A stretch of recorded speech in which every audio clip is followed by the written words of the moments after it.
Hello, everybody. I'm Dan, Korean Cardboard, and welcome to Korean Cardboard Interviews. And today I am happy and excited to introduce you guys to Kenny, who does a collection of, he's a super collector for the one and only Fred McGriff, who is not yet in the Hall of Fame. So, yeah, Kenny, like I mentioned pre-show, you are the first player collector. I have had other people on here who I think might be player collectors, but not to the point that we are. Okay. So, I super collect Mark Burley. Kenny super collects Fred McGriff, and I was telling Kenny a very short, funny story. Is when I was in Little League, I was either number two for Nellie Fox, who was my dad's favorite player, or I was Don Mattingly, who I used to super collect, and he was number 23. But one year, number 23 was taken, so I chose 19 when McGriff was 19 on Toronto, and so I'm wearing this in memory of Fred McGriff being on Toronto. And Kenny is wearing, what shirt are you wearing today? A Toronto. I'm actually wearing a Blue Jays shirt as well with McGriff on the back. All right. Yeah. So if I just, I can't do that. Okay. Do you own a Toronto cap? I do not. Do you wear a baseball cap? Okay. I do.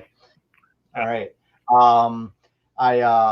So today we're going to talk about Kenny's McGriff collection, and of course I made up a lot of questions that I would want to actually ask myself because I have not interviewed a super collector before. So sometimes you wonder why does he collect that guy? He lives nowhere near that guy's team. That guy's not from that area. And people ask me that when I collect Mattingly, because I'm from Chicago. I was never near New York or New Jersey, even though he's from Evansville, Indiana. I was never down south in Indiana. So it's a fair question. So I guess I'll start with you. So you are so Kenny, you're in Texas, right? That is correct, just south of Dallas. Texas. All right, I know Fred McGriff is from Tampa, and he never played in Texas, if I recall, right? He never played for Houston. He never played for the Rangers. Okay, so I guess that'll be my first question. You're from Texas. You've always lived in Texas. Why are you a Fred McGriff fan? Well, I actually grew up as a St. Louis Cardinals fan, and in the '80s, the mid '80s, the Cardinals were very good, but they ended up. The owner at the time passed away, and the team was inherited by his son, who really did not like baseball, and so decided not to spend any money on the club. And by the late '80s, the Cardinals were trading away all their good players for the most part, except for Ozzie Smith. So during that time, I was, basically looking for, somebody that, just really caught my eye. And I think this video has been shared on YouTube a number of times recently, but the game that caught my eye with him was when he hit the third deck shot in Old Yankee Stadium that was just a missile. And it was Toronto. He was on Toronto, right? Yeah, he was with the Blue Jays at the time, and they were playing, I believe it was on Monday Night Baseball. That was his first year, wasn't it? Now, by that time, that was his third year. Third year, okay. His third full season, and he just hit an absolute missile into the upper deck at Old Yankee Stadium. And from then on, I just kind of kept watching him, and I ended up really liking the way he played the game. He was quiet. He wasn't flashy at all. He just go out and hit bombs and do what he does, and did what he did for so long. And caught my eye to him.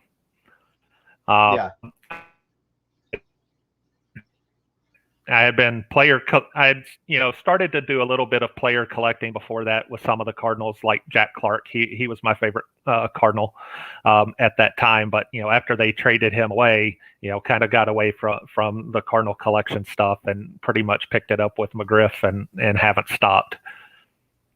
Okay, when you were living in Texas, what teams were you able to watch? So the closest team to me is the Rangers. Arlington actually borders the city I grew up in. So the Rangers were 10 minutes away. So, when the Blue Jays came here, I could see him there. Obviously, with the way TV was at that time, he wasn't on TV a whole lot, even though the Blue Jays had some good teams during his run there. But it was before the World Series in Toronto, so he wasn't on TV a whole lot. So ended up, just watching Sports Center, waiting for the highlights, and then anytime I could go to the games in Arlington, I would do that. Yeah, I was about to ask you. I'm assuming it was highlights because I that's how I think I probably watched a lot of Manningley, other than the Saturday afternoon game. I was always about highlights and seeing Don Manningley pop up and like, hey, Johnny. Yeah, okay. So I know exactly what you mean. Yeah. So yeah, as people know, I do make a list of questions here. So we got through the first two.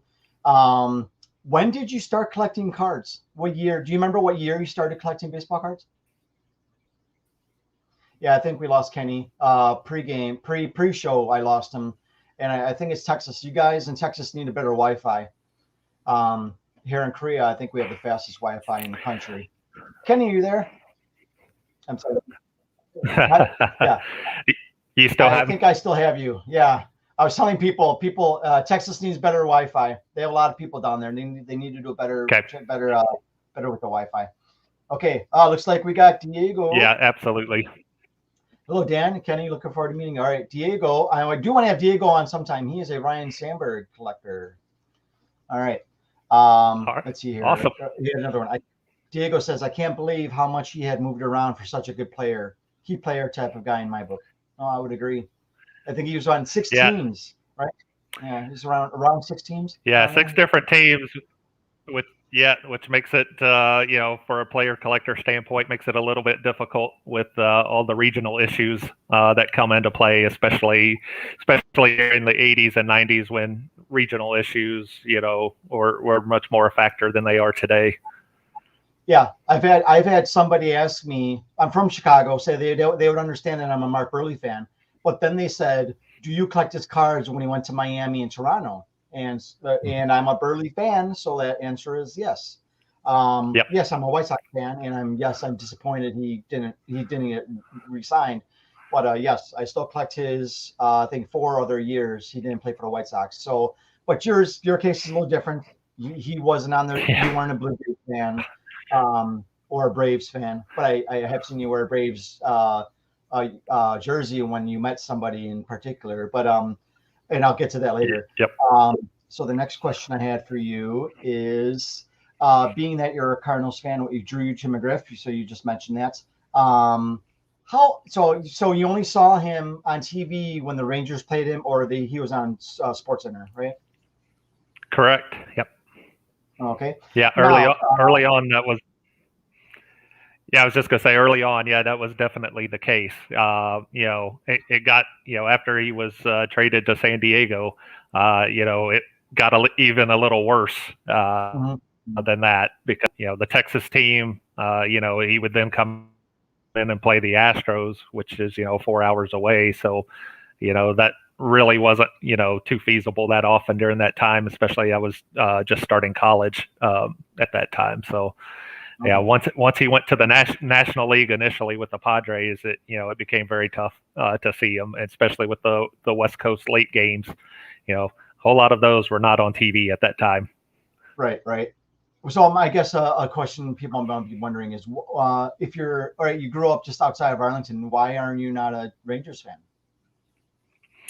Well, my dad's side of the family is from St. Louis, and if you know St. Louis is a pretty big baseball town, and and pretty much the only game in town, and at least at that time, and so I always loved baseball, and from a young age I could remember going to my grandparents' house in the eastern part of the state here in Texas, and we could pick up the Cardinals on the radio down there. So from a young age it was ingrained in me. Even though I've lived in Texas all my life, I've always been a Cardinals fan. All right. Yeah, I ask the important questions. I always find out why they do what they do. All right. And that's why I had to get there eventually. All right. So I guess let's get into the cards. Do you collect all things McGriff? I do. Well, yeah, I mean, not a whole lot of maybe of like periodicals and stuff like that. If I come across them, I'll buy them. They're just a little bit harder to store. But I try to get like covers of Beckett's that he was on, or Sports Collectors Digest when it was around at that time, and so we'll collect stuff like that. But yeah, pretty much if it's a a collectible, a stadium giveaway, or whatever, I'm pretty much in on it. All right, yeah. Since you mentioned SCD magazines, because at that time manually wasn't a lot of those and not a lot of those covers, and I had all that stuff, but I've been selling it away recently when I've gone home for vacation to other Mattingly collectors in a Facebook group. Do you try, and when you get those magazines, I know I'm pretty sure McGriff was in some of those panel cards in those magazines, right? Yep. Do you try and keep those Yeah. magazines or keep the actual panel and not cut them out? Do you keep the panels? At the time, I did not. Sure. Yeah. At the time, you cut up the card and put it in a page and Right. and be done with it. But going back, I have started getting some more of the full panels that were in the magazine at that time. It may not be the whole magazine itself, but the whole panel of cards is still intact. So I will try to find those as well. Yeah, no, that's a great feeling when you like take off the staples and let's say you're going to destroy the magazine, take out the staples and then you actually have the two panel perfect. It's like pristine. Though that's a great feeling. Kenny, where did you go? Yeah. Are you there? There you are. Okay. Yeah, I'm here. Yep. Sorry for our bad Texas connection here. All right. Only 45 minutes left, people. Only 45 minutes. Okay. All right. Let's see here. So you do try to collect everything. I'm sorry. I did mean, I understand there's memorabilia and stuff that's non-cards, but I did mean, do you collect all the cards that you can? Yes, I do try, except for I do have some of them with the one of ones. I really do not hunt out one of ones. If they come to me at the right price, I'll buy them. But I do not actively try to collect those just because of you're never going to find them all. Number one, and two, it's just to me kind of artificial, inflated cost. Sure. So yeah, I know exactly what you mean. Let's see here. What is your, all right, okay, obviously he's had a lot of cards. Okay, I didn't ask you this. Does he have a lot of post-playing year cards? He does. For a while there, like his what I consider his final playing day season is 2005. So his last season in the majors was 2004 with Tampa, but he was in most of the 2005 sets. So for a while there, it was pretty quiet, pretty much from 2006 to 2012. There were some, but not a whole lot. It was pretty manageable. But then starting in about 2013, it just exploded. And there are some years between 2013 and 2020 where there's 150 to 200 different new cards, including parallels. Right. Yeah, including all the parallels, which is a little bit crazy for me. I try to stick with playing days cards, but there's at this point the ones that I need are fairly scarce and haven't turned up yet. So if I'm going to collect anything really at this point, if it's something I don't have, I got to go after some of the newer stuff. Okay. Yeah. Burley this year. Burley was not in a lot. All right. So Burley's last year was 2015. He did appear in a 2016 Heritage card. He was only on one, I think, and it might have had a couple parallels. 2017, 2018. Well, in 2017, he was in some of those Bowman buybacks or like top rediscover. He was on a couple of those. 2019, I don't think he had any cards. 2020, he was in the Topps fan favorites. He had some autos. I think he had 5 parallel autos I have 2 of those, the base and the silver. I need the rest of those. 2021, oh my God, he is in so much stuff. He's in, so all right, so you understand this. So I didn't show anybody of these yet. Maybe on Twitter they might have seen them, but these are all the Topps Clearly Authentic autos. I have all but the one. So you know how this goes. So some of these were more affordable than others, but it's like this stuff. I mean, it's a cool design. Don't get me wrong. I love it. I love 86. Yep. I mean, I know 86 gets a lot of slack. It's probably my third least favorite behind 87 and 80. People be like 87. Yeah, 87. When I was little, 87 was awesome. It was like my first year collecting. But as I gotten older, I just don't appreciate the wood design. And the 88 Topps. Those are the 2 ugliest before this one. But yeah, I mean, the design itself, I like the image they used for this one. I love that image. And of course, I love the clear. But so he's in this. He's in Allen and Ginter. He's in tributes, and he is like probably 30 autos this year, including parallels. And yeah, so that's, I know exactly what you mean. I can't stand some of these the way they do some things like that. Is he in what is Griffin in 2021 product? Yeah, he's in Topps pretty much did a good job this year of limiting what he was in. He's in Allen and Ginter this year, so that's pretty limited. But Leaf Lumber was the one that really drove up the count this year. There's over 100 different cards that McGriff's on just out of Leaf Lumber. Oh, I didn't know that. I'll have to take a look and see if I think I always look at TCDB, trading card database. But I don't think Burley is in any Leaf products this year. To be honest, I haven't really paid much attention to Leaf.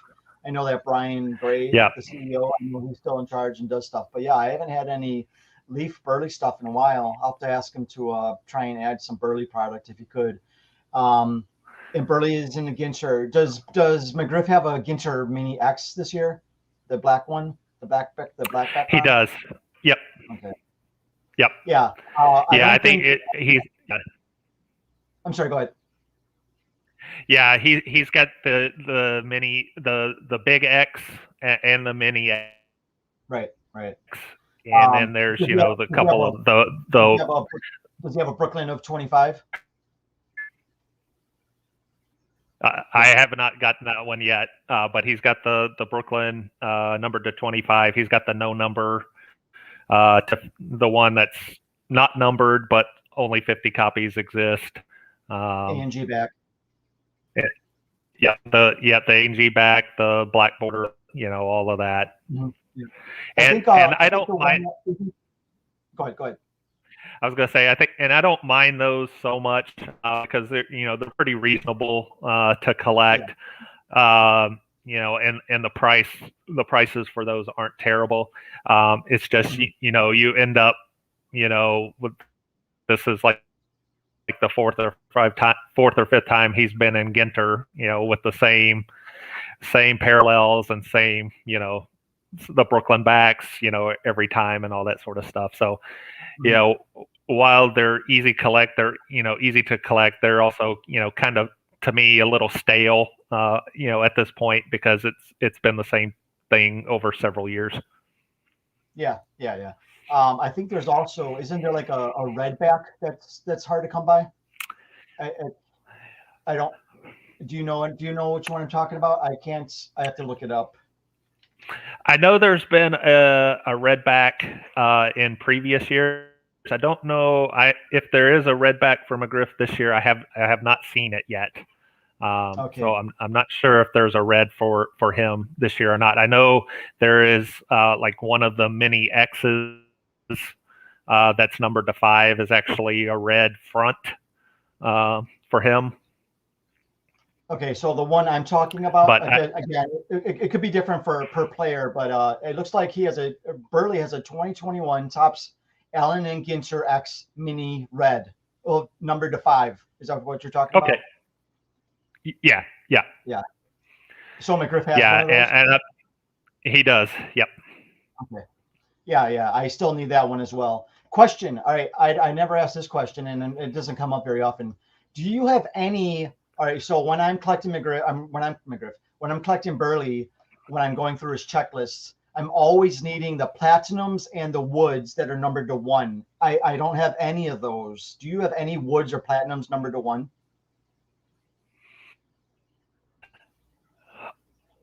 I do not believe that I do.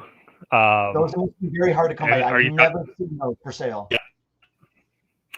Yeah, and those have been a little bit harder to find. And like I said, with the ones, I don't usually go after those. I know there are a couple of other McGriff collectors who are bigger in the one of ones than I am. Yeah, you're right. They are hard to come by, and you don't see them that often. Yeah, I just want to have one, at least one, because they're so hard to come by. I just want to. Yeah, I've never seen them for sale. I've never seen one hit eBay, but if I did, I would definitely want to try and get it. Here, a question from Diego. Yep. I would like to know if you have TTMs of the Crime Dog.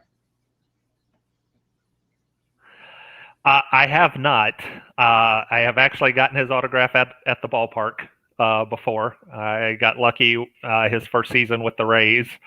The first trip that they made to Arlington, I was able to get him to sign at the ballpark. I have not tried through the mail. Ball.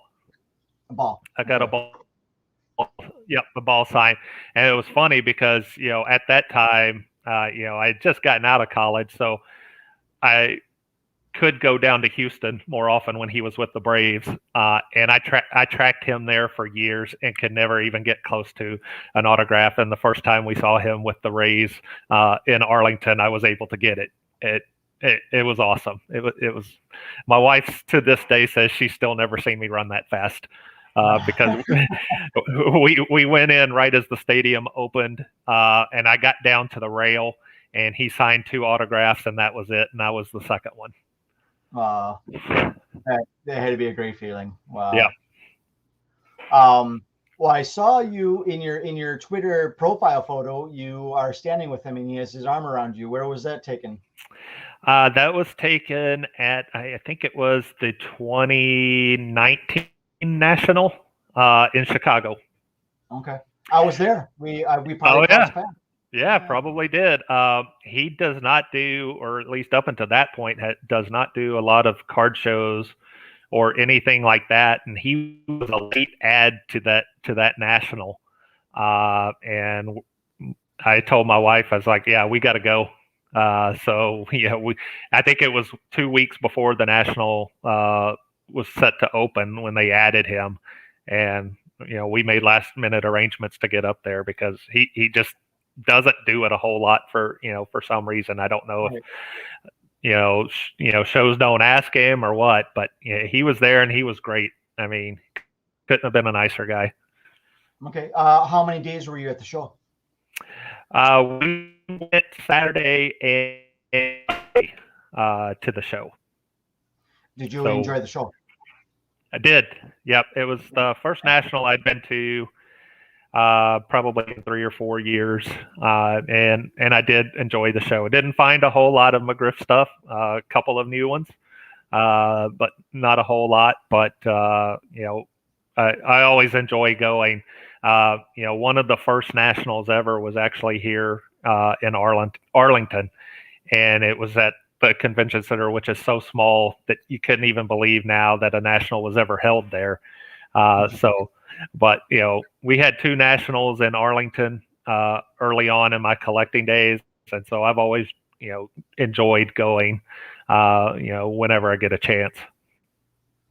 Okay. Diego said he really likes the acetate on the 2021 Clearly Authentic. I don't know if I asked you this. Is McGriff in that set, the 2021 Clearly Authentic? He is not. He does have one card in the 2020 Clearly Authentic, and that's the one that's based on one of the 50s top sets. I don't remember off the top of my head which one it is, but for that one, there's only one card of his, which is nice. Mm-hmm. I know that when people think McGriff rookie, Obviously, the 86 Donruss rated rookie is the one that pops up in their head. I also like the 87 Tops. It's 87 update, right? Yeah, the 87 Tops traded. Traded. I'm sorry, traded. Yeah, yeah. I think that Yeah. might. I did have the. I traded. I think I traded away something big for the Griff rookie when I was little. I do remember trading for that card. I don't remember what I gave up for it. Probably something stupid, but I do remember. I do remember getting that card as a kid. But I do also like his 87 Flair traded, and I'm sorry, 87 Tops traded. But his 87 Flair. Yeah. What does it look like? I forgot what it looks like. Yeah, that one for him was in the update set as well, and that's kind of the all blue card. Is that when he's just looking to the side like that? Yeah, yep, kind of. Yeah. I love the Tops one. I think even though the Donruss is the big one that most people think of, I like the 87 Tops. That one I probably really like the most of was rookie cards. Do you have a favorite rookie? There's between the major ones, I do kind of like the wood panel 87, even though it didn't come out till a full year later after the 86 Donruss. But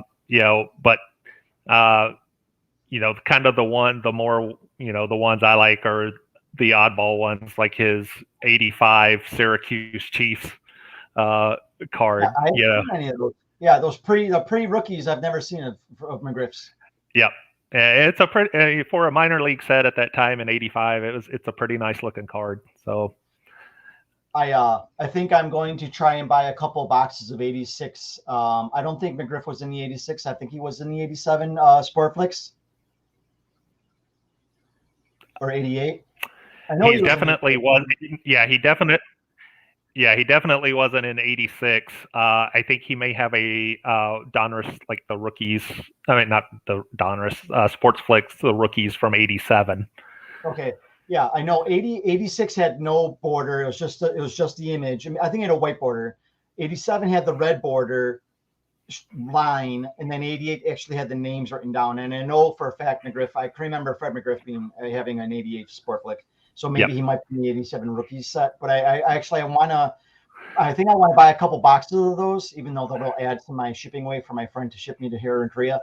I want to buy 2 boxes of those. And I heard the collation is terrible, but I just want to open those, get those two boxes of cards and just open the foils. I watched some box breaks of some Sportflix, but I think just getting them brand new, smelling the plastic and getting the crisp white backgrounds before they turn yellow.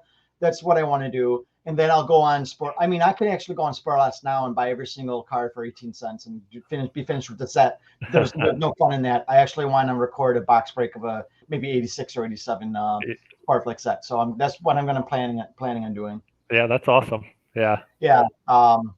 So I don't know how much. It's not going to be worth it, but it's all about the break and having fun, Yeah, absolutely. All right. Yeah, so I do ask this question of everybody. So we're talking about McGriff, but what this might be also your favorite non-McGriff. So what is your favorite who is your favorite non-McGriff player, and what is your favorite non-McGriff card? Oof. Well, if we're talking any sport, favorite. Okay, let me correct you. It's got to be baseball, and baseball. I prefer it to be around the same time that McGriff was playing. Who's your other favorite player? It's not obviously you can't have two McGriffs. So who was your other favorite player that wasn't McGriff?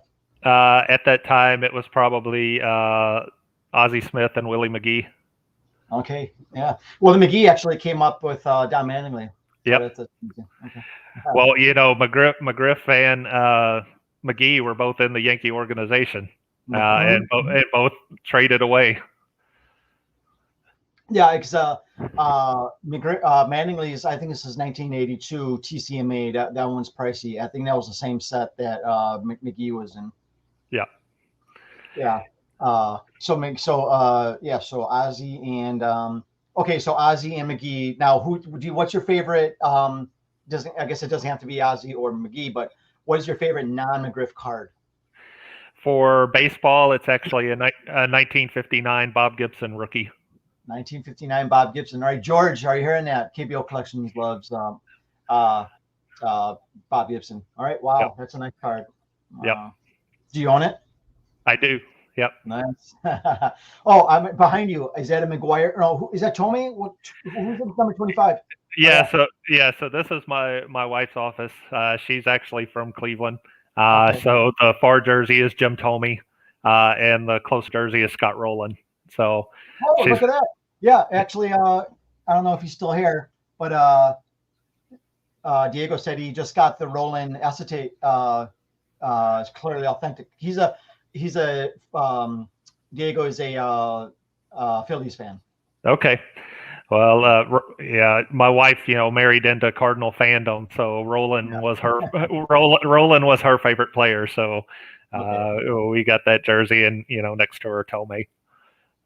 Let's see here. So Gibson is your favorite non. Okay. Okay. Let me ask you this: what is the most difficult thing about being a super collector of a player? Would you say? If there's two or three, what comes to mind? I think number one is how deep into it do you want to get? Sure. And especially as the 2000s hit with all the various low number parallels, and the introduction, the introductions of the one of ones in '97 for him. So that's number one. Today for me, I'm focusing, really focusing, trying to, finish off the playing day stuff. At this point, it's fairly difficult to find anything that I need playing days wise. So that's one of the bigger hindrances right now. And then figuring out what you want to do with the new stuff. McGriff's been retired for 17 years now. And, there's probably been close to 1,000 new cards come out since he retired. So, and a lot of them are the same year after year after year. So with the new stuff for me, I will collect those, but I will not overpay for them. I have to get them at a price that, I really want to pay for them. I value the playing day stuff much more than I do the newer stuff. And, so I will pay much more aggressively on playing days cards than I will for the new cards, even though, you might get a card that comes out this year that's got 6 different parallels, all of them numbered under 10. So I'm just like, well, I'm not going to shell out $50-$60 a card for every single one of those. If it comes down to my price, I'll jump on it. If not, then I'm not too worried about it. Diego's wondering, all your rookie cards, are they graded or not graded? Mine are not graded. Starting way back in the day, like I said, my collection with McGriff started around '89. So I'm pretty much 30 plus years into the collection. So grading wasn't a big deal for me with this collection. Raw is the way to go. Now I have bought a couple of McGriff collections in the past that had graded cards included with it. And that's fine. I don't actively search out, graded cards or stuff like that, just because the sheer number of different cards and all the oddball sizes and everything makes it a little difficult to store. So, all right. Yeah. Oftentimes when I know something about another player, it's because they were in the same set as Manningly. Now, my question for you is, all right, so he had the 86 Donruss, the 87 Flair, the 87 Topps traded. Did he have any other rookies from 86 or 87? I don't think he did. Okay. Yeah. No, yeah, the big three were the 86 Donruss, the 87 Topps traded, and the 87 Fleer update. And then pretty much after that, he was in, all the base sets starting in 88. But no other major company rookie card at that time. Like I said, there was the 85 minor league card, but no other major company cards other than those three. Was the 85, was that his only minor league card? Yep. Wow, only one. Okay. How long did he spend in the minor? You know? I think his first season in the Yankees organization was 81. And oh wow. Okay. Yep, yeah, 81. Yep. 81. And then he was called. Yeah. Yep. Yeah. Okay. Where was it going with this? Okay, so in 88 and 89,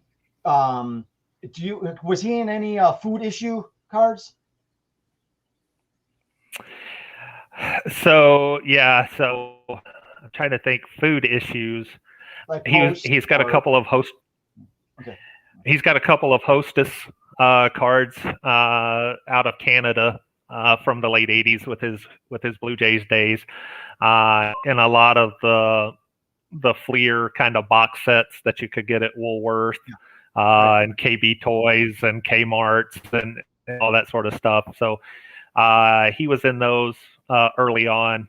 Later on, he was in the Post and the King Bee jerky disc in the mid 90s. But not a lot of food issues early on. I wish they would still do food issues now. Yep. That'd be fun. Yep. Yep. I mean, from the 90s days, I mean, I've got cards from Tombstone Pizza. I've got Church's Chicken, all sorts of wacky ones. And that's why I'm glad he came in when he did, because there's a whole lot of oddballs, and I really get into the oddball stuff. Right. Well, actually, now that I'm thinking about this, yes, you have all this impressive McGriff collection. I'm wondering, where does meeting Fred rank for you? It was very high. It was very high. I wasn't sure that was ever going to happen, but we did the actual meet and greet at the National, and like I said, he couldn't have been a nicer guy. All I heard good things about him. Yeah, it was a great experience. Like I said, he was always smiling, when he interacted with people that day, and so it was great. So what about his was it Mike Numansky video, or I don't know? I'm getting the name wrong. The Tom Numansky, yeah. Yeah. And I remember I watched an interview with him a couple of weeks ago, and he said, like, all he did was record the video. He never watched it or anything. Yeah. It's funny how often that still gets referenced today. I mean,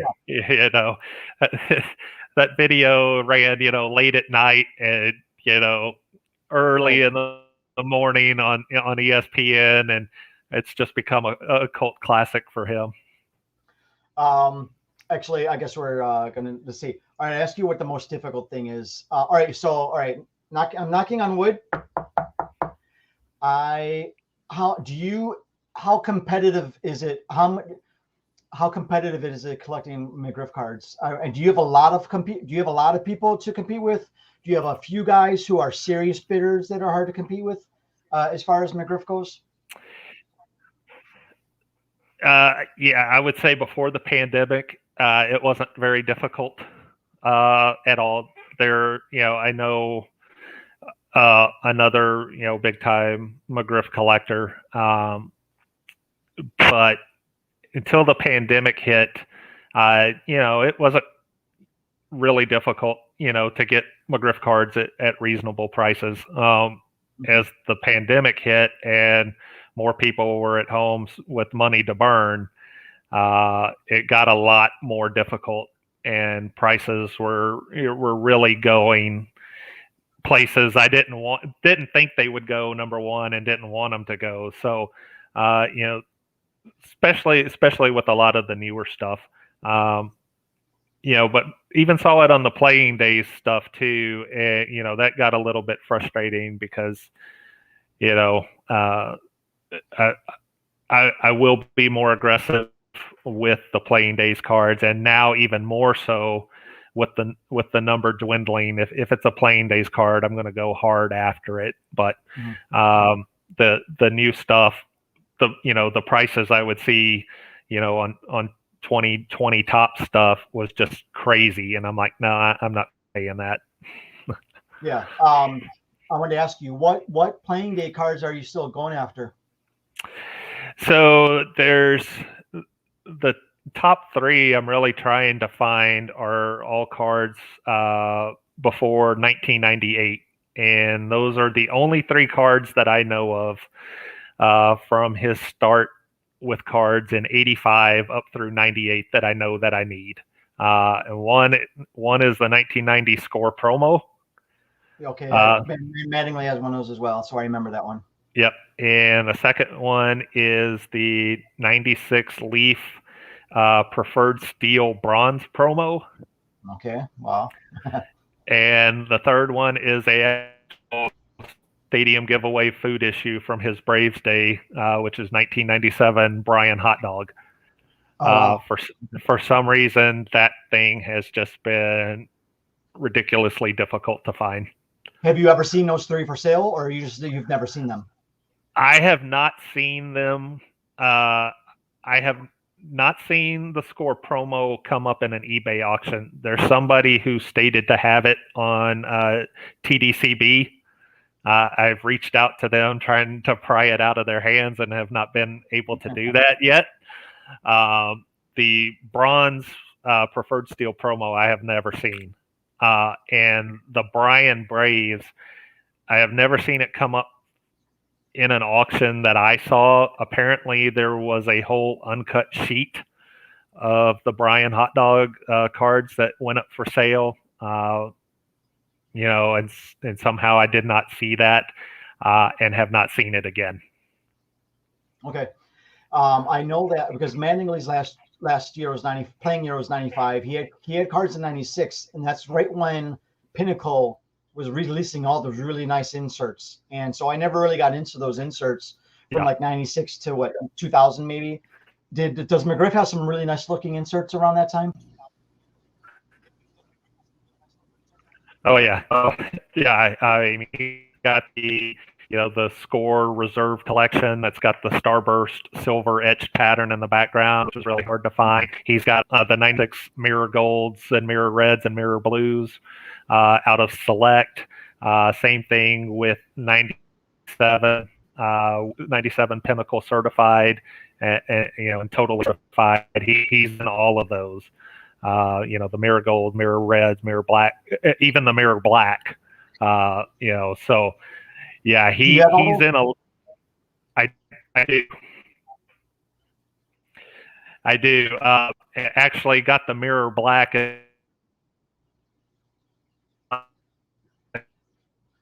I find it. All right. Let's hear. What's the most expensive McGriff card you've paid for? It was actually one I bought in the last year, and it was the 1990 Topps Blacklist print error. Really? Wow. Yep. I would not. Yep. That would not have been on my radar as far as being an expensive one. Okay. There's a lot of hobby fascination with those Blacklist print errors, especially because it's on the same sheet. Because it's on the same sheet that led to the Frank Thomas no name on front card. Okay. So there's about 13 players that are affected on that same sheet. Well, that whole set is notorious for those errors, right? Yep.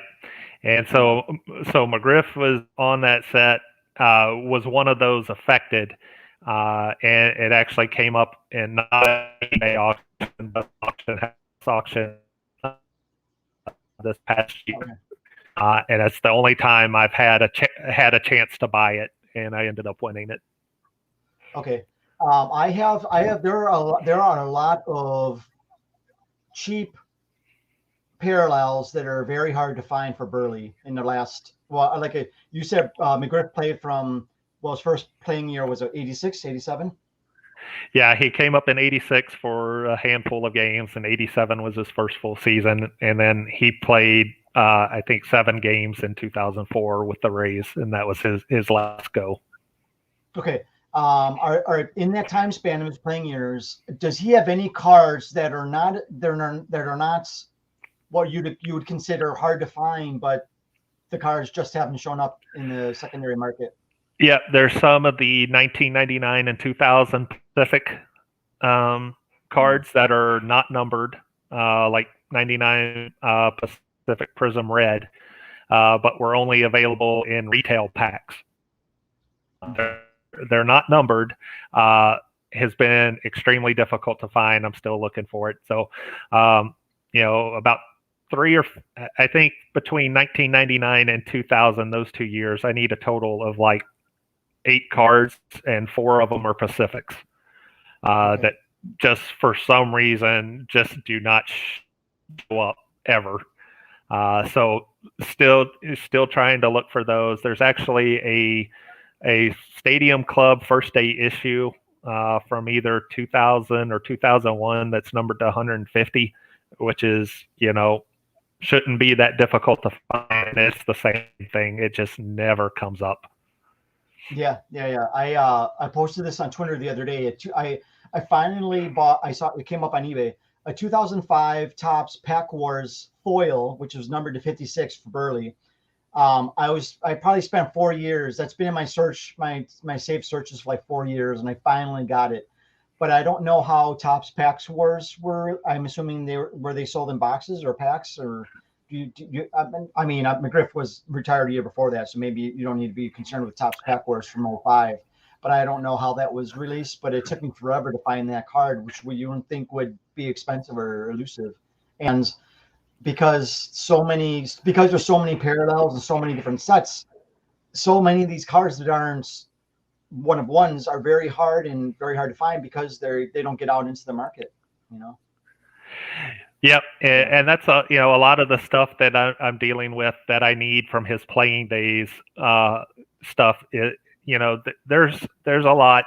So I would say that most of, like, starting in 2002, most of the stuff that I need from him in his playing days are either the national cards that were only given out at the National and are print stamped to 5.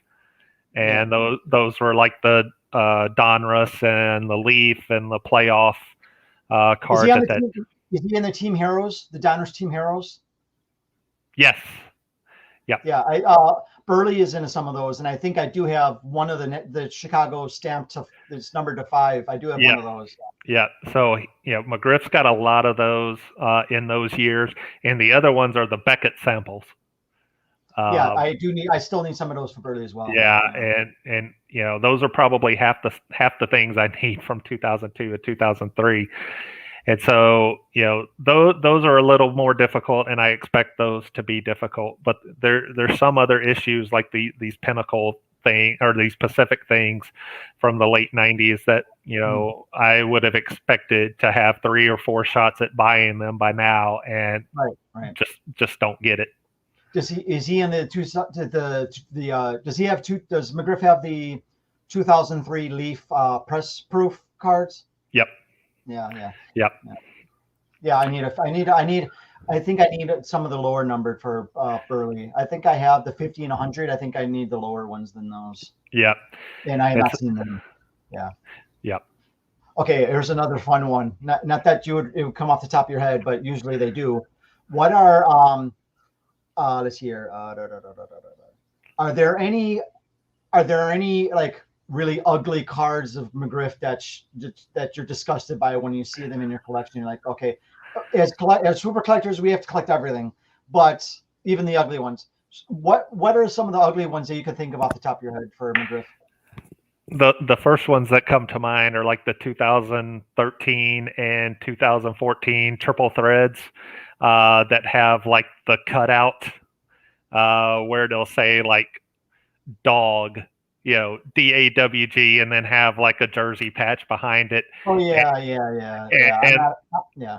And the font is all funky, and the D is maybe this big and the A is this big, and right. I mean, so this yeah. one's okay. These are no-nos. I mean, this Yep. one I don't mind. This one I don't mind, but some of them are dumb. Yep. And so he's got like one that says Crime Dog, and one that says 5-time All-Star, and one that says 493 homers, all with these ridiculous fonts. And Yes. and of course with the parallels, there's like 7 different ones of them, all with the different numbers, and you're just like, oh, how many times do I have to collect the same card? Yeah. So there's the 1, the 3, the 9, the 18, the 36. Right? Yeah, exactly. And you're just like, ugh. Yeah, no. I do that. Actually, a friend of mine in Alabama, he receives all my stuff, scans stuff for me, and sends stuff to me back to Korea. But I've been buying him Brian McCann relics. Like he'll buy autos and like non-relic cards, but I've been buying as my thank you. I've been buying a lot of his relic cards for him, and McCann has a lot of this crap, and it's like, oh my god, I can't believe how much of this crap there is, and yeah, it's infuriating. It's terrible. And then there's those the jumbo patches, probably two with a bat, and then it got the jumbo patch right next to it. It's some of these I can't stand. 2000. Yeah.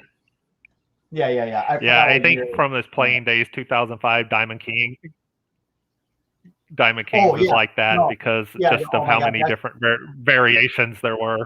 Yes, you mean like the challenge and all those, and then the relic ones. Yeah. That Burley, that 2005 Diamond Kings. I hate that set. It's I'm so. If there was any set not to have parallels in, it would be that set. I can't stand that. I can't stand collecting those. Yep. And I do. I have like multiple. Frame black. Yeah. Yep. Do you have any 1-on-1s in those? I do, only because it came in a collection that I bought. The guy whose collection I bought out had a bunch of the 1-of-1s from that 2005 Diamond King. So I do have quite a few from that set, but they were ones I did not buy, on the market myself. Here's a good question for you from Diego. McGriff's over-the-head backswing is what I remember most about him. What does Kenny remember most about McGriff during his playing days on field? Yeah, that's something that definitely takes me back. The kind of the helicopter finish, with his swing, But for me, the greatest moment was with him was hitting the game tying homer in the '94 All-Star game in Pittsburgh, and he ended up winning the All-Star game MVP.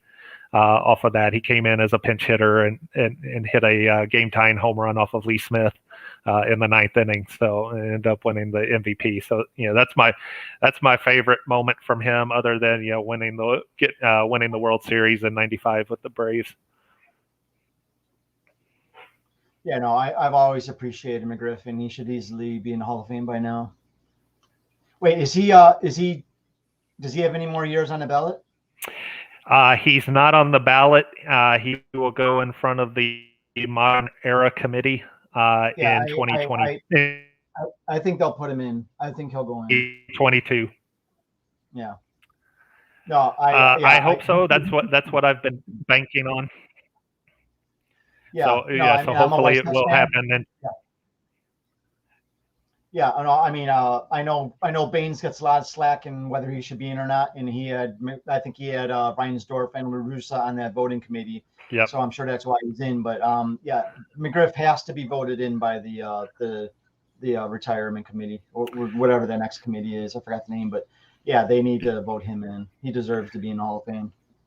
Yeah, I would hope so. I mean, for being 7 homers short of 500, basically the most homers by a clean player who's not in the Hall of Fame, and if it hadn't been for the strike in '94, '95, he would have easily surpassed 500 homers. So,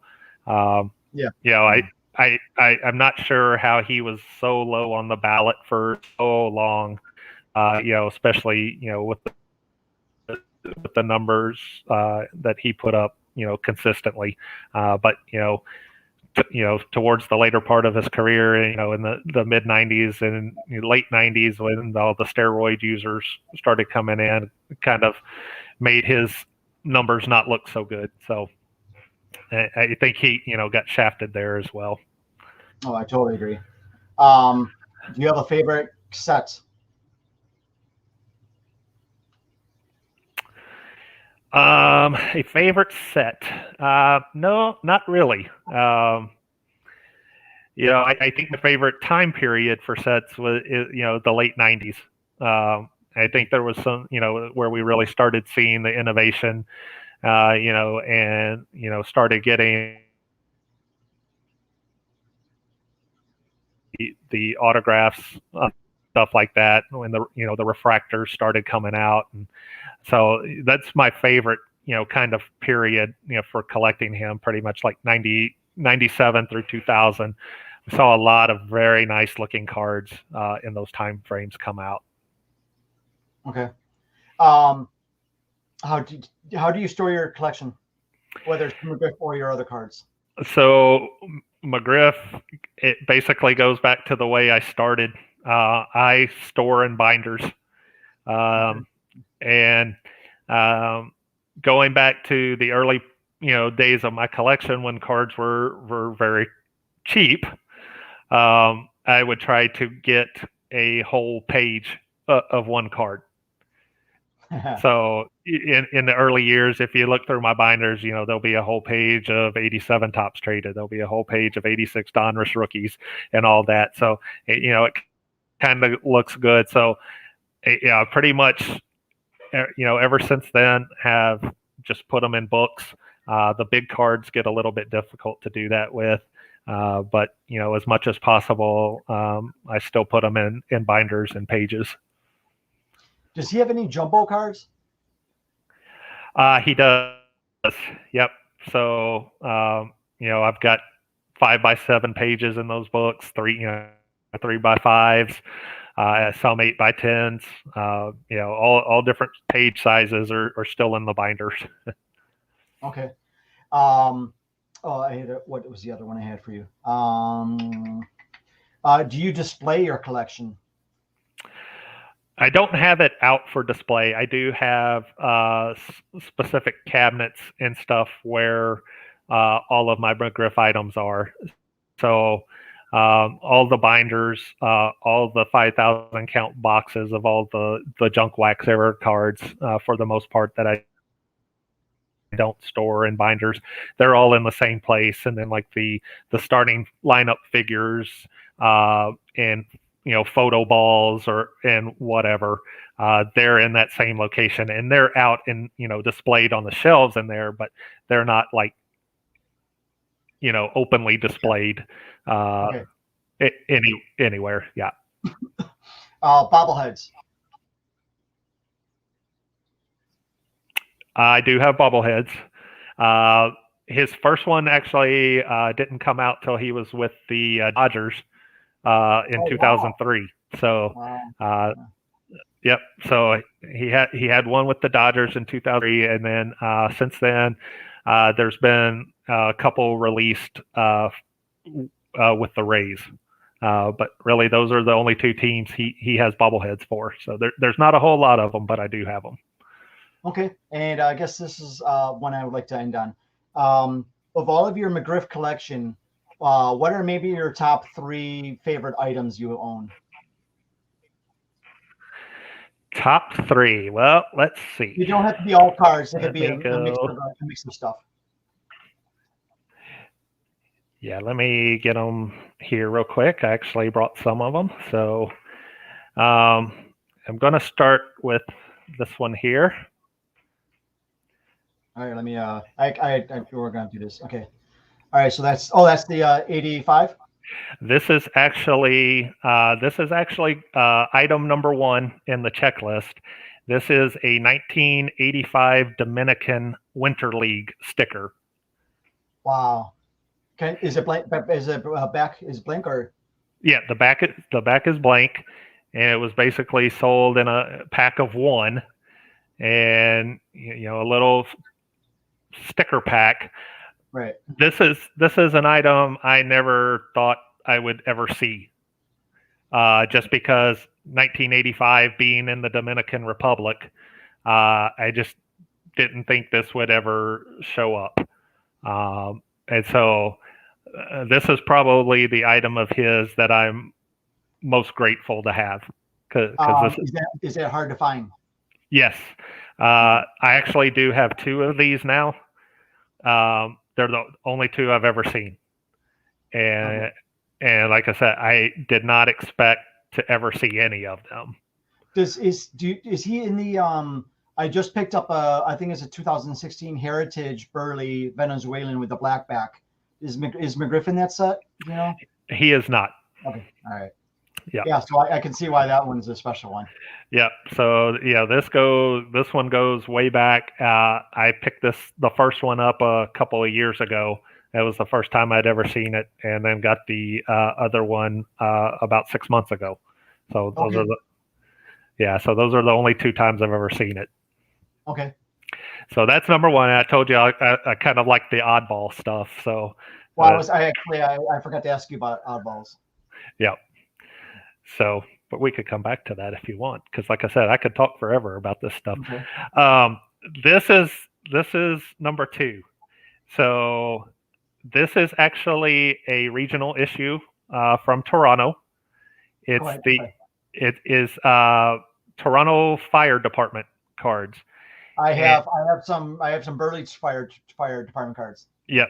So what's odd about this card is in 1988 they decided to make it an oversized card, number one. So it's a 3x5. Okay.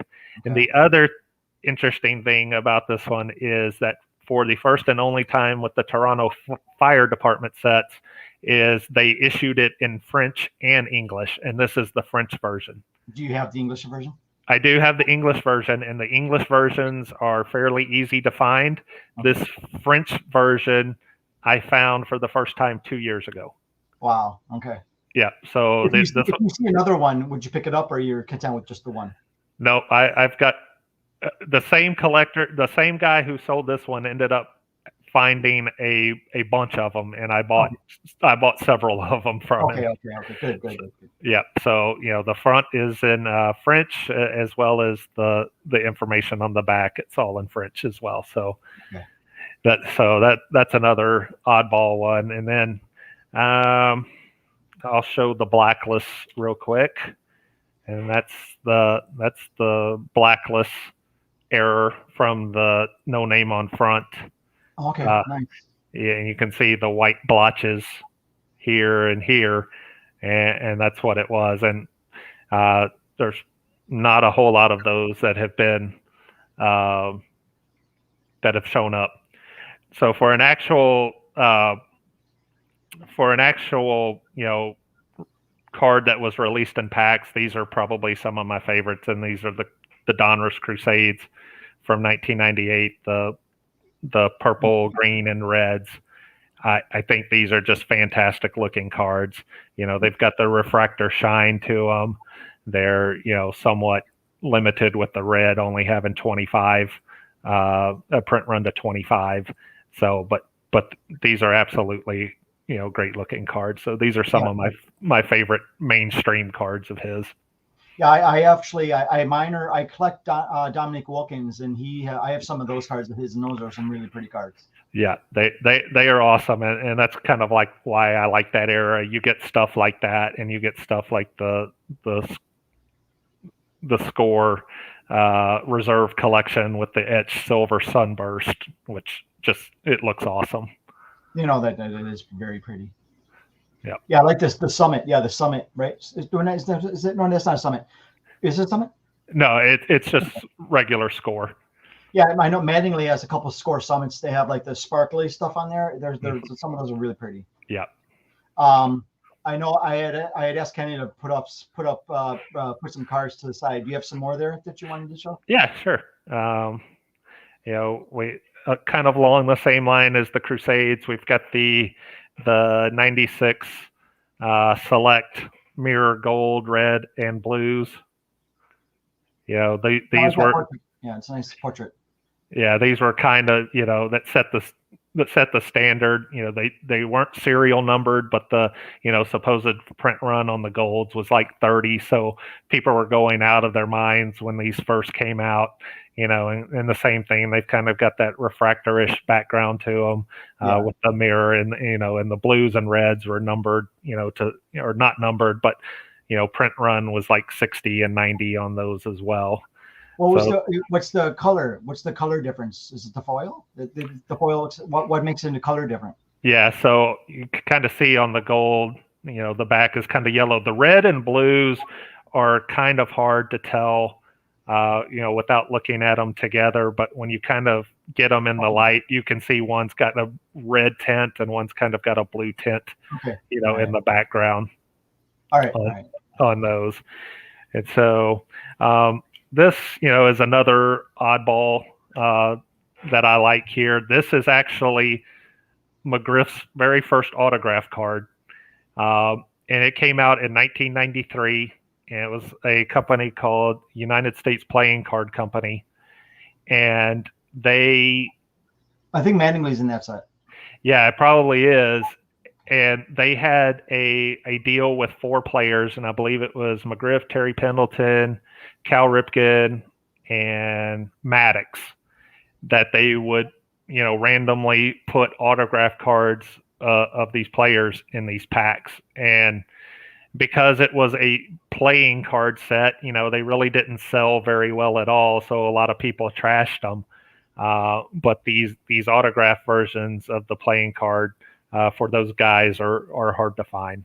So this is I never knew about that. Okay. Yeah. So this card is from 1993, and his next autograph card didn't come out till I believe 1996. So this kind of predated the rest by 3 years. What was the 96 set? I believe it was the Leaf Century Extended Autograph set. Is that a nice looking card? Yeah, those are very nice looking card. I didn't bring one here today, but that's fine. So I've got the 93 finest refractor. This one's special for a couple of reasons, and it was the first year of the refractors were available. And this was actually the first card my wife ever purchased for me. So, you picked a good one. Yeah. So she picked a good one for sure. So that one is nice.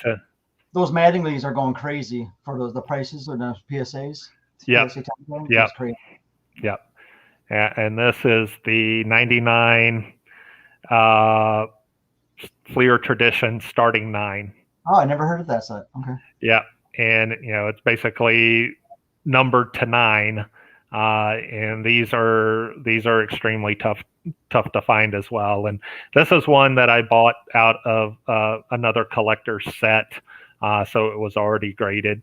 And I just haven't, sometimes if it's a lesser value card, I might crack it out of there, but I just haven't had the guts to crack this one out just because of how rare it is. Yeah, I would leave it in there. And then kind of mentioned the 97 certified, Pinnacle certified. Yeah. And this is the mirror black. It may not come up on there, but it's actually, and these were never inserted into packs, so they were basically backdoored out of Pinnacle during their bankruptcy. So those were tough to come by. And like I said, I bought that out of a collection, but didn't even know that card was in there. And was shocked when I found it in there. Wow. Yeah. And then a couple. These were after playing days cards with the letter patches. So this is from 2008 Sterling. I've got 2 of the 7, so I know where one of the other letters is at, but haven't ever seen the other 4 come up. These are one of ones, but these are one of ones that I liked and got into just because of the patches. Now, do those run like 100 each? Yeah, I found both of these in 2008, right when they came Oh, out, and they were over 100 at that time. So yeah. probably be about the same price or even a little more now. And then the last one I'll show is from, I believe this is Leaf Limited, 2003, I believe, with a button, Oh, yeah. a jersey button. So Okay. Yeah, I do. Burley does have cards in that set yeah. with some relics. Yeah. So and this one's numbered to 6. Um, Oh, nice. Wow. but I thought this was an interesting card with the actual jersey button there. So Great, great touch. Yeah, yeah, that's awesome. I like that one a lot. And then I'll just go ahead and show this one since that's the last one I've got here. This is the 1998 score 1 of 1, and that big yellow gold stamp on it is how they signified the 1 of 1 cards out of this set, which is pretty interesting touch. Instead of just putting a 1-1 on it, it's a whole big stamp itself. It's kind of hard with the glare to get that in there, but you could kind of No, see that looks pretty. score 1 of 1, and it's got a lot of shine in the background to it. That's got to be on your top 10. Yep, this one is because the early 1 of 1s are interesting because that's kind of what set the framework for later on and what's going on today. So if those ever do come up, I do try to get them, especially from the 97 and 98 time frame. This what you were talking about reminded me of a question. When I'm looking at Mark Burley pre-pandemic, I could get almost any Mark Burley auto anywhere from like $20 to $30, and it almost didn't even matter about the serial because there were so few people collecting it. The price would come down. But I've noticed the same things that you have, is that when the pandemic hit, a lot of money coming into the hobby that wasn't there before, and these prices of some of these autos. Before I would have paid maybe $30 max. Now I'm paying anywhere from like 50 to 100 for these autos. Have you noticed the same thing with McGriff? Yeah, absolutely. Especially right when the product first comes out. Like I said before, there were maybe 2 other McGriff collectors that would buy stuff before the pandemic, and you pretty much knew what they had already, so you knew what they were going to be in on and all of that. But now, post pandemic, where there's just so many new people to collecting and many more collectors, that as soon as new product hits, you're seeing new cards numbered to 10 or 20 whatever, going for 75, $80. Mm-hmm. And to me, I'll just sit back and I'll wait a couple of years, because new products will come out 2 years later and people will sell off, right, some older stuff that they got to spend on newer stuff. So, with 2021 stuff, I don't mind, just saying, okay, it's out there. I'll pick it up in a couple of years or so. What I have noticed is that even though, yes, prices have gone up, and as a player collector, you're like, that sucks. But what the good thing is, like within the past couple of years, even though prices have gone up, it seems like these cards are hitting the secondary market more so than they have in the past. Yeah, I noticed that at the first part of the pandemic as well, is that the first few months after that, I was starting to see some cards that I had not seen either ever or in a very long time. So even older stuff is hitting the market with the pandemic. Yeah, exactly. Yep. And so I thought that was awesome. It's kind of pulled back, some right now. Right now is pretty much a rut for me. I'm not finding really anything old or new at this point. In the anything old at all, but anything new, especially that's not way overpriced, I'm having trouble finding that as well.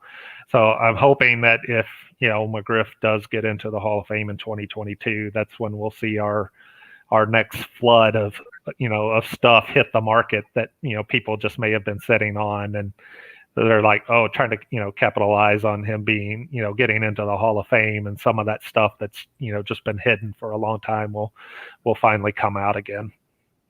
Okay. I actually have one more question for you, and I didn't ask you this before, so you probably don't have it in front of you. What is your favorite piece of your collection that's not a card? Favorite piece of my collection that's not a card.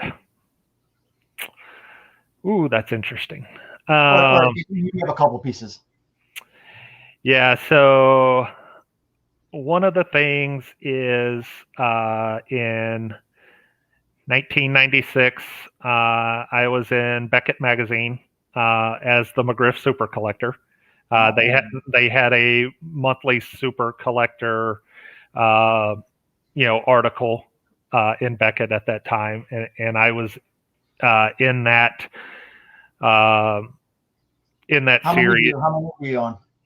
At that time, I had about 600 different McGriffs at that time. No, I'm sorry. How many of the magazines did you buy? I have 3 of them. Okay. And when McGriff was at the National, I actually had him autograph the article. Oh, that's very good. Great idea. Yeah, so that's one of my favorite non-card pieces, and then some of the other stuff, like going back to the oddball stuff that I have. I actually have a lunchbox that he's on from his time with the Dodgers. So was it plastic or metal? What was it made of? It's a metal lunchbox. Like an 80s metal lunchbox? Yeah, I mean, it was like one of those, but it was put out in 2003. Was it other players? There were 8 players on it, so like 4 on each of the big sides of the lunchbox. Did the auto go on okay? What's that? Was the auto clean? Was it okay? Was it easy for him to sign on it? Oh, I did not have him sign the lunchbox. Oh, I'm sorry. Okay. All right. So it's one of your favorite pieces, though. Okay. Yeah. So, but that's really kind of an oddball piece. That's you're just like, okay, well, he's on a lunchbox. All right. All right. So the lunchbox, the article. Was there one more thing you were going to talk about? Yeah, I can't think of anything. Really off the top. I'll put this one out here. I meant to show this one earlier, but this is actually a marble. Okay. Now, is there a set of marbles, or is this just one off? There is a set of marbles. This was actually a Topps prototype in 1997, and it was called Topps Pro Shooters. And they were sold 2 marbles in a pack with a checklist. And I think there were 60 different marbles. Wow, I've never seen those before. And they were only sold, I think, or marketed in the Northeast and maybe in Canada. What year? 1997. Okay. All right. Yeah. So manually went and have one. Okay. And say in the back just basically has the team and what number the marble is in the collection. Wow, those are cool. Yeah. So I don't know. You're probably familiar with Mattingly with like the 1993 and 1994 black golds, where it has 20 different players on there, or 30 different players on there, and those cards are nightmare for player collectors because every player collector is looking for that card. But since there's 36 different players on it or whatever, well, the Pro Shooters checklist are that same way. Inside the pack with the 2 marbles was one checklist card, but a lot of times because of the size of the marbles, the checklist got beat up and creased. But the checklist basically has a picture of each one of like 30 marbles. So the same thing for player collectors. Here's a very rare checklist card, but there's 30 different players on it. So when that checklist card comes up from Pro Shooters, those easily go for $100-$200. I was going to say that would be a checklist I'd actually want to get graded and slabbed. That'd be interesting. Yeah. So do you have any other marbles or just this one? Nope, just the McGriff. Okay. Where did you buy that? Online? Got it off. Yeah, got it off eBay. How much was it? The first, I actually have bought two, and I ended up trading one to another McGriff collector. The first one I got for $60, and the second one I got for $40. Yeah, I was gonna say it had to be pricey if those was hard to. I had never seen those before. Yep. Yeah, they're pretty cool little items. As far as like making trades, I mean, do you with the 2 or 3 collectors that you know, how often do you guys make trades? All right, I'm assuming you. So guys, I'm assuming you know the Boggs collectors guys. They're a tight knit group and they help each other get other cards. Are you? And I'm not saying you guys are, because I don't really know any other Burley collectors. I actually bought some cards from another guy, but he's no longer collecting. Are you guys? How do you guys work together? Do you guys work it all together, or sometimes? Yeah, so I've actually worked with one of the other, I would say the other main McGriff collectors 2 or 3 times on trades because as you can see, I've got a lot of the older oddball stuff that, a lot of people may not have or ever see. He's more into buying like the new stuff that's got lower print runs and stuff like that I'm not really willing to spend on. So we've traded kind of like old stuff for new stuff and that sort of stuff. Right. But with my collection, I would much rather trade with another collector than just outright sell and try to find stuff I need, because right now I really can't find stuff I need. So I'd rather just save those items, for one day when I might need them for a trade. So always open to trades. Okay. And so before I let you go, I wanted to ask you. All right, so you're on. All right, where can people find you? Mainly, I do peruse Facebook every once in a while, but not too often. But my mainstay is the Twitter I Collect McGriff account, which we're actually coming up on our first anniversary of the account, and we post one item from the account every day. So sometime 8 years from now, I will have covered everything in the collection. Wow. Hopefully it's still up and going by then, but up to this point we've done about 330 different items out of the collection, so it's been a lot of fun. Yeah, I tried to do that with Burley, but I just I don't have the I'm impressed if you guys could post something. Not that I have the cards to do it, I just don't do it, and I'm happy that you guys actually do that every day. Yeah, I've been surprised. I've actually been surprised that I haven't missed a day. So yeah, so everybody, please catch Kenny at I Collect McGriff on Twitter. Right, Kenny? Yep, that's it. All right, I'd like to thank everybody for watching, and Kenny, thank you very much for coming on. Well, thank you very much for having me. I enjoy this very much about talking about this collection, and I've enjoyed the interaction with you on Twitter and a lot of my other followers as well. It was something I just started on a whim. Didn't know what was going to come out of it, but it's been a blast. Getting to meet other collectors especially. So I've been real thankful for that. All right, okay, Kenny, thank you very much, and I will talk to you soon. All right. Thanks, Dan. All right. Take care.